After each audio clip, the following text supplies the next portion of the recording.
हाँ, तो आइए बच्चा, शिक्षा सबसे बड़ी शक्ति और कलम सबसे बड़ा हथियार। तो मेहनत करते रहो, सफलता आपको अवश्य मिलेगी। तो आइए हमने इंटर क्लास के लिए सिनोनियम और एंटोनियम्स और वन वर्ड सब्स्टिट्यूशन डाले हैं, तो इनको आराम से पढ़िए। कुछ इंपॉर्टेंट है, बाकी हमने पढ़ा तो दिए हैं। फिलहाल कुछ जो है तो हमने इस तरीके से डाले हैं जिनको आप पढ़िएगा, अच्छे से ध्यान दीजिएगा। सिनोनियम्स का मतलब बेटा होता है पर्यायवाची। बात करते हैं कन्फेस। कन्फेस का मतलब होता है स्वीकार करना। तो इसी से बेटा एडमिट आता है, एक्सेप्ट आता है। इस तरीके से हमने यहाँ पर डिजास्टर, इसका मतलब आपदा होता है।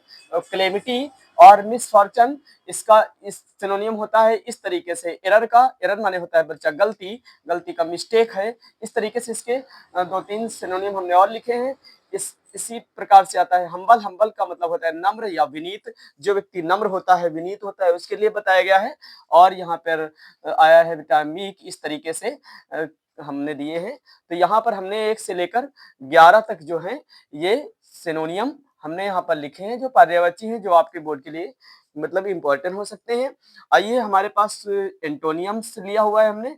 एंटोनियम्स का मतलब बच्चा होता है विलोम शब्द। विलोम शब्द जो होता है तो अपोजिट होता है। तो आइए, यहाँ पर बच्चा हमने पहला लिखा हुआ है एंशिएंट का मतलब होता है प्राचीन या पुराना। तो मॉडर्न का मतलब नया बेटा, न्यू। और इस तरीके से आगे भी हमने लिखा हुआ है। आइए, यहाँ पर हमने दूसरा लिखा हुआ है बारेन का मतलब होता है, बारेन का मतलब होता है बंजर बेटा। और या फर्टिलाइज, इसका मतलब होता है उपजाऊ। इस तरीके से आगे आता है बेटा। यहाँ पर इस तरीके से हमने यहाँ पे जो लिखे हुए हैं, तो इसके 8 जो हैं लगभग हमने क्या लिखे हैं, एंटोनियम्स लिखे हैं। तो इनको आप पढ़ लीजिएगा। वन वर्ड सब्स्टिट्यूशन हमने लिखा है तो सब बहुत 150 200 के लगभग हैं। फिलहाल आपको हम इस समय करंट में जो दे रहे हैं, तो ये इसलिए दे रहे हैं ताकि आप पढ़िए, थोड़ा सा समझ में है। और आप जाकर विद्या प्रकाशन से पढ़ लीजिए, तो उससे भी काफी बहुत सारे उसमें हैं। या अपनी किसी भी ग्रामर बुक से आप इसको, इनको एंटोनियम सिनोनिम्स को पढ़ लीजिए 12th क्लास के, तो इससे बहुत फंस जाएंगे आपके एग्जाम में। लेकिन मन लगा के पढ़िए है, उनको अच्छे से याद करिए, तभी आपको पता चलेगा, नहीं तो फिर बेकार है बेटा। वन वर्ड सब्स्टिट्यूशन, इसका मतलब होता है एकार्थी शब्द। बच्चा हिंदी में इसे कहते हैं एकार्थी शब्द। कई शब्दों के स्थान पर जिस एक शब्द को बोलकर या लिखकर भाषा को अधिक प्रभावशाली बनाने के लिए प्रयोग किया जाता है, उसे क्या कहते हैं, एकार्थी शब्द कहते हैं। तो आइए बच्चा, हमने पहला लिखा हुआ है a person who does not believe in the expanse of God, मतलब एक ऐसा व्यक्ति जो ईश्वर पर विश्वास नहीं करता है बेटा, उसे कहा जाता है एथिस्ट। का मतलब नास्तिक हो गया। आइए, उसी से रिलेटेड हमारा दूसरा है a person who believe in the expanse of God, इसका मतलब है बेटा एक ऐसा व्यक्ति जो ईश्वर पर विश्वास करता है, उसे थिस्ट कहा जाता है। वो आस्तिक कहलाता है जो ईश्वर को मानता है। जो नहीं मानता वो नास्तिक कहलाता है। तो आइए बच्चा, तीसरा हमने लिया है a person who believe one in the expanse of God, एक ऐसा व्यक्ति जो एक ही ईश्वर पर विश्वास करता है और किसी को नहीं मानता, उसे कहा जाएगा मोनोथिस्ट। ये मोनोथिस्ट होता है, एक ईश्वरवादी जिसे बोलते हैं।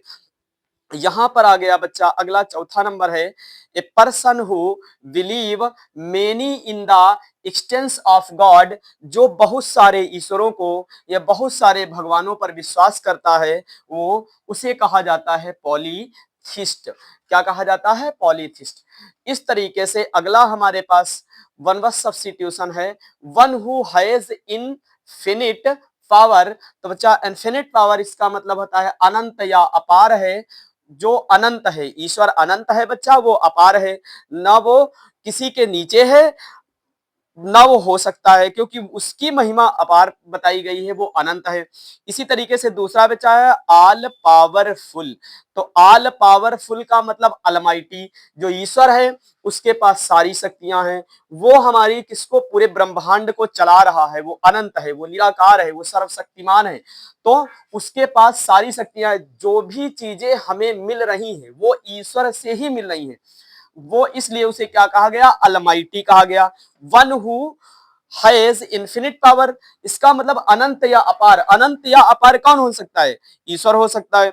ऑल पावरफुल, किसके पास सारी शक्तियां हो सकती हैं? ईश्वर के पास हो सकती हैं, क्योंकि हमारे सांसें वही चला रहा है और वही हमारी सांसों को बंद करेगा। सारा कार्य उसी का, इसीलिए वो एक अलमाइटी है। तो इसलिए हम हमेशा कहा करते हैं कि आप ऐसा कोई जीवन में कार्य ना करें ताकि ये अलमाइटी सब चीज को देखे तो आपको प्रॉब्लम हो, क्योंकि हमारा कहने का मतलब है ईश्वर हमेशा ऑनलाइन है। तो इसलिए मेहनत करते रहो और मन लगाकर पढ़ाई करते रहो, आपको सफलता अवश्य मिलेगी।